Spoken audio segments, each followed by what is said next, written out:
The art of screen printing. Hey everybody, Lon and Cory again here with Graphic Elephants. This is the art of screen printing presented by GSG. Hey, we're keep working on these wedges for the steps, and we're going to do bonus highlight and shadow. Bonus. It's all about the bonus. Cory, hook it up. So as I was saying before, when you have basically layer effects set up on an actual shape, you can't do a second set. So we created this extra edge over here. You can't do it twice. So we had to flatten the original ones that we had here, and then if you turn them on, so you can see here that I actually added my bevel. Okay, and it's just a standard bevel, no crazy, the gloss contour, everything, all the things we've talked about in bevel and emboss, highlight and shadow we got going on here. But it's a very thin lip here that you're seeing. Okay, now I've already established all these other values, the shadows and the highlights, and I don't want to wrestle those. I'm trying to create this, simple little lip on the facets. So there's a little trick that I like to do. Because I already have this established on two other layers, and this is just a copy, I'm going to make a selection of these shapes. I'm going to fill it a solid purple. Now all I have left is that secondary bevel and this third shadow. So it's much easier to work with this. Okay, so let's go overhead, take the fabric, turn it off. Let's go to our blue. That seems to have the best shadow work on it. Let's click and drag that down. Make that copy. Make a selection of that, and we're going to go to our wedge white printer, and like we had with everything else, we're just going to delete that shadow area out, and we're going to leave just maybe a little bit, maybe 20, about that, even less, about 11% in there, so it's nice and pushed back. Okay, let's go ahead and get rid of that channel because we no longer need it.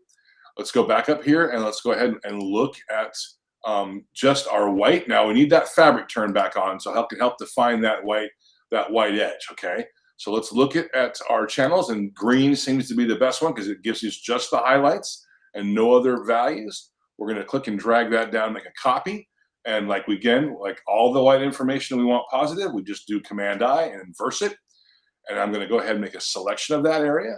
I'm going to go to my white spot, my top white spot color for this. I'm going to hide the ants. I'm going to fill that information on that top white. And then I'm going to go over to my purple, and I'm going to knock it out, so you don't have those two competing. I'm going to leave a little bit of purple left underneath there. Okay, let's go ahead and get rid of that excess channel. I'm going to turn everybody back on that I need to. Our purple wedges, there they are. And now you can see again. Go back over here and turn that one on. Now you can see that we're emulating that again. Now we have that extra bevel and that third shadow, but it was so much easier to extract that information by making this layer that was a copy into a flattened color and then allowing just those bevels to do their job. Okay, so I'm going to turn our originals back on, and then in our next video, we're going to actually go to the actual blue stroke, because these kind of break up the facet of the wedges so that we can add the yellow that's going to go in the center. So like all the other ones that we've been doing, same idea here. So let's go ahead and zoom up a little bit here. We have a highlight, a shadow, and a core color. So I'm going to go ahead and turn off the back purple parts of the wedges so we have just this to work with.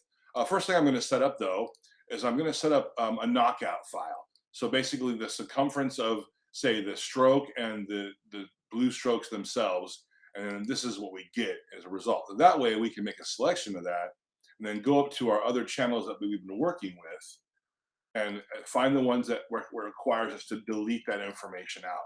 We don't want there to be any overprinting, which would affect the color itself when it goes down to print.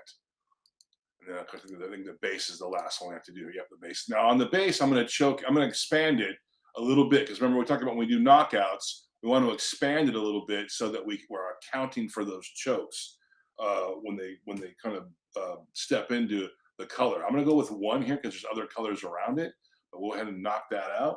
So now we're not going to have those as any kind of interference. Now we're going to make a selection of just the blue stroke fill, and we're going to go ahead and fill it on its own stroke channel for separation.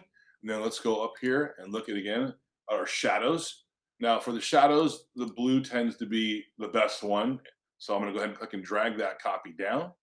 Let's go ahead and look at, you can see there's a little bit of value left. If I go up here a little close, you can see this value being left here. I don't want that there. So let's just blow it out with our white eyedropper tool and levels. So click on that, then go over to just that value, click once, look how it blows it out and leaves this completely untouched. Let's say okay. Now, like with all of our shadows, let's go ahead and make a selection. Let's go to our actual, that's terrible.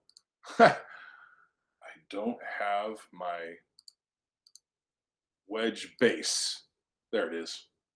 Let's go ahead and fill that in there. We didn't do that part. Whoops. So I'm gonna go ahead and make that real fast. We contract it by 2 and we're gonna fill it. Now we can take that information from the shadow area and go ahead and knock it out pretty close to almost nil. Then we're gonna go ahead and get rid of that. Let's go up here and find our white. And if we look, I have to turn that fabric back on so we can help define that edge. Let's look at those.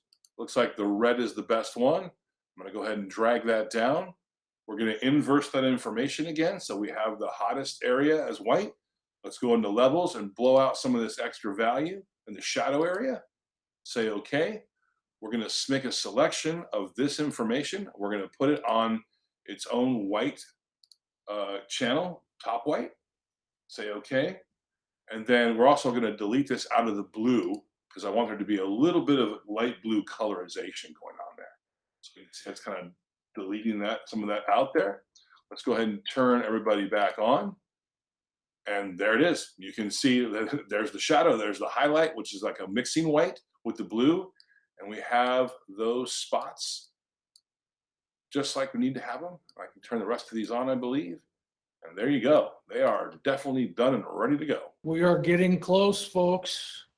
Just got to add the yellows and golds back in on the wedges themselves and add that burst, and then we'll put them all together in their own channels and plates, hang them on an Illustrator board, and we're good to start outputting. So we're thinking another 3-4 videos to get that all taken care of.